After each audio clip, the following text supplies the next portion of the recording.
Jadi aku periksa radiologi Syifa itu tidak di rumah sakit tempat pengecekan lab yang pertama, karena saat pihak rumah sakit telepon itu nggak keangkat sama aku gitu kan. Ternyata bisa loh kalau misalkan kita dapat rujukan radiologi dari dokter anak di rumah sakit ini, kita bisa periksa di rumah sakit yang lain gitu tuh bisa kok. Jadi bawa aja surat rujukannya gitu kan, kalau memang kita ada opini rumah sakit yang lain gitu. Nah udah itu ya udah aku daftar, aku tanya kan ke rumah sakitnya perlu puasa atau tidak gitu. Katanya perlu. Pemeriksaan radiologi itu kurang lebih 4 jam sesi pertama, dan nanti dilanjut sesi kedua 1,5 jam sampai 2 jam. Ya udah, jadi Syifa puasa.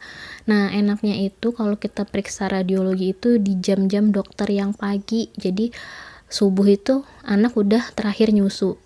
Nah sampai nanti ke depannya itu enak karena masih pagi, dia belum lapar-lapar banget, belum aus-aus banget gitu kan.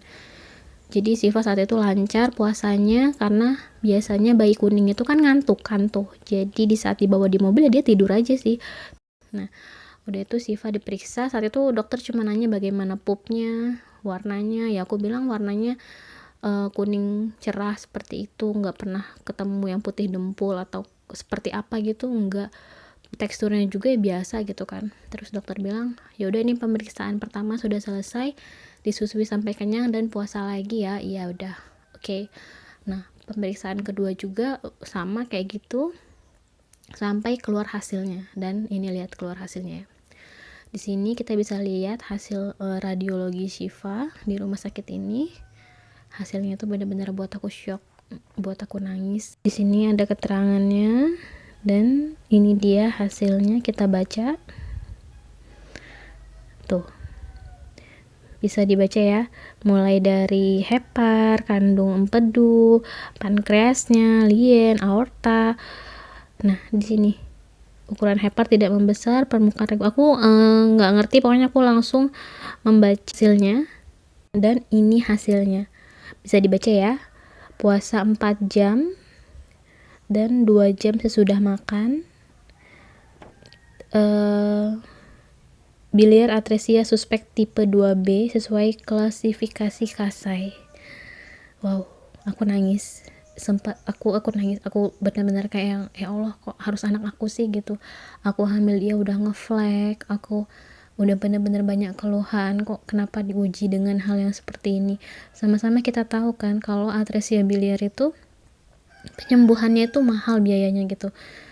Kalau nggak salah biaya operasinya itu nyampe 1 M ya. Di situ bener-bener aku berpikir, apa peran aku jadi orang tua hanya sampai di sini gitu kan. Aku nangis, lemes, suami aku juga ya udah nggak bisa dibayangin lagi lah saat itu. Oke, kita ke rumah sakit lain, kita cari dokter yang lain, kita cari opini yang lain. Bukan kita tidak percaya, maksudnya nggak salah kan kita cari opini yang lain gitu kan. Kita cari opini kedua, cari opini ketiga kalau perlu gitu. Saat itu memang bener-bener memakan biaya, tapi aku udah nggak peduli lagi gitu. Saat itu aku dapat ngelihat di info di internet, ngelihat nama-nama dokter anak, ada dokter khusus bayi baru lahir. Kalau nggak salah itu dokter konsultan neonatologi. Kalau nggak salah sih neonatologi, salah nggak sih penyebutannya? Pokoknya khusus bayi baru lahir. Saat itu memang usia Syifa udah 3 bulan ya. Aku langsung ke sana. Pokoknya kalau kita pindah dokter atau pindah rumah sakit, itu bawa pemeriksaan sebelumnya gitu. Jadi dokter akan lebih gampang menyimpulkan, akan lebih gampang ingin melakukan pemeriksaan apa sih gitu kan. Jadi aku kasih semua, dan dokternya tuh ngeliat Syifa ngangguk-ngangguk gitu kan, ngeliat Syifa. Dan saat ngeliat hasilnya, kata dokternya itu gini, wah ngeri ya hasilnya, katanya, bikin ngeri gitu kata dia. Terus aku bilang iya dok. Terus gimana ya dok, katanya. Ini gimana, mau langsung saya kasih rujukan untuk operasi atau mau saya suruh untuk cek ulang mulai dari radiologi dan labnya sesuai dengan rujukan dokternya ya. Ya dok, nggak apa-apa, masalah biaya nggak apa-apa lah. Udah, iya nggak apa-apa, daripada harus dioperasi, katanya kan. Saya mau tahu dulu dari rujukan rekomendasi saya ini hasilnya sama apa enggak. Kalau misalkan sama, ya udah kita lakukan operasi secepatnya. Ya sudah kan. Saat itu dokter merujuk atau merekomendasikan pengecekan lab itu di Prodia. Kalau tidak salah ada 4 jenis yang harus dites saat itu. biayanya lumayan terjangkau ya. 4 tes itu sekitar 400 lebih lah, nggak sampai 500. Nah ini ya, ini adalah formulir rekomendasi dari dokternya, rujukannya. Nah bisa dilihat di sini tuh ada 4 ya, termasuk bilirubin total, direct dan indirectnya. Dan ini saat Syifa diambil darahnya. Cepet kok pengambilan darahnya ya. Kalau tidak salah Prodia ini sudah banyak ya cabang-cabangnya, jadi sudah mudah ditemukan. Dan saran aku di saat ingin ke Prodia ya pagi gitu, karena ada nomor antrian dan ini lumayan lama juga ngantrinya. Dan ini masih Syifa proses pengambilan darah. Dari pengambilan darah sampai hasilnya keluar itu kalau nggak salah nggak sampai 1 jam ya. Iya nggak sampai 1 jam deh kayaknya. Jadi hasilnya tuh sudah keluar, dan hasilnya juga buat aku shock gitu. Kenapa? Ya karena bilirubinnya masih tinggi gitu kan, bilirubin directnya masih tinggi. Nah, kalau aku nih orang awam membacanya, nilai rujukannya bilirubin direct itu kan 0,3, sedangkan bilirubin directnya Syifa itu 0,27. Begitu juga dengan bilirubin indirectnya. Nah, ini hasil dari pemeriksaan di Prodia saat itu usia Syifa 3 bulan 3 hari ya. Nah, setelah pemeriksaan Prodia ini aku mau pemeriksaan ulang radiologi di dokter yang sudah dirujuk oleh atau direkomendasikan oleh dokter anak sebelumnya.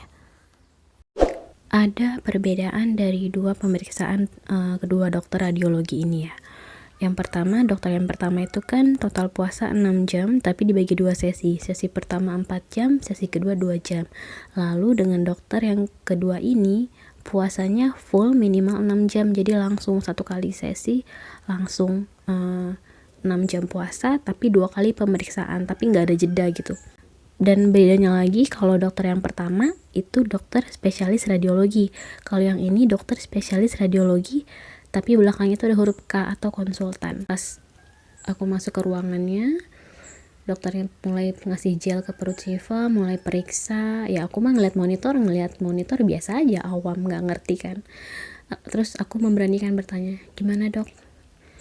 Yang dokter lihat, kata aku kan. Terus kata dokternya ya, menurut ilmu yang saya pelajari semuanya bagus katanya, nggak ada masalah katanya kan. Di situ aku mulai kayak yang ya Allah alhamdulillah, bener-bener berharap memang bener gitu kan. Terus kata dokternya, ini udah selesai pemeriksaannya, ini susui dulu sampai kenyang, nanti kalau dia udah kenyang langsung kesini lagi ya katanya kan, langsung gitu.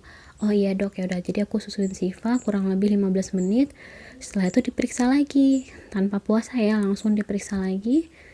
Udah deh, dan hasilnya keluar.